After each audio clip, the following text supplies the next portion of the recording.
I look around this room, the best in the business, always assembled. Wayne Carey, former two-time premiership superstar for the North Melbourne Football Club. Damien Barrett, the newsbreaker extraordinaire, best in the business by that far, it doesn't matter. And a real sort of plumber-style looking bristle. A Blunston wearing short, sort of tradie short wearing moth-eaten top version of the bristle has wandered in, and the beautiful Hose Mary will keep us all in check for the whole afternoon. What, Brian? Yeah. Explain yourself, please. Well, there's no game today, is there? We're not doing any footy today. So I'm going to do a bit of work up at Walhalla this afternoon. When might you have first worn that blue polo? This is a 1988. It's been through a few years.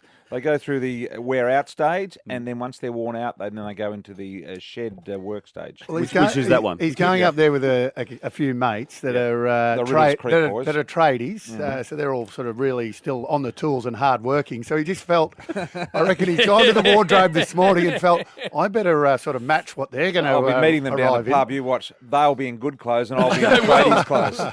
Absolutely. Well, we look forward to that, Bristol, of course. And, Duck, we'll get on to last night's game. We'll talk Adelaide, and then we've got the Danger coming shortly. We can't wait to speak to him, of course.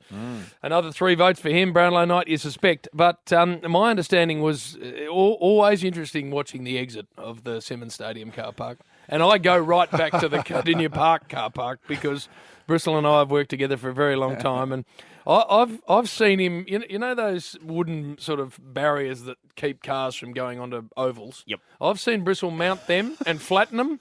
I've seen him push temporary fences over. Jim, I've seen him mount those tram stops where you're not meant to have any cars near them. But it all starts with him in the commentary box, even to get out. Yep. You talk about the rush. You wonder why he ends up mounting things in the car, because while he's in the commentary box and while he's sort of still on air, he's got the mic on. He's got one leg in his pants. He's got the tie around his neck.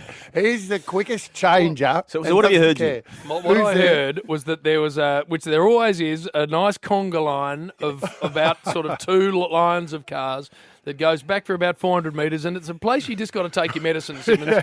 You can't. You just think, there's no other way out of here. I've just got to sit and take it. No, well, I tell you what.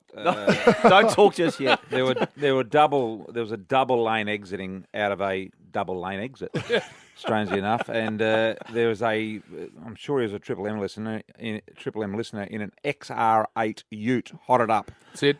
And he's starting to just push into my lane and push me into lane 3, of which there was no lane 3. You would have already been in it. And I'm thinking, and we're within centimetres of touching, because I'm not giving in and he's not giving in. And in the end, I said, mate, what? You're kidding. So I mounted the curb and the footpath and a few park because you were forced to, is that right? I was forced to, because the guy ran me off the road. Right. This guy had road rage. Ran me off the road. And so then I've got to the exit onto the road, and I'm actually pointing the wrong way. I'm up the traffic, and that's where they come in, and I'm going out of this, and there's cars tooting, and there's traffic chaos, and then I pull into this spot. I thought I'll just duck in here. I'm on the phone at the time, on the Bluetooth, on the phone at the time as well, so that wasn't helping talk to the missus.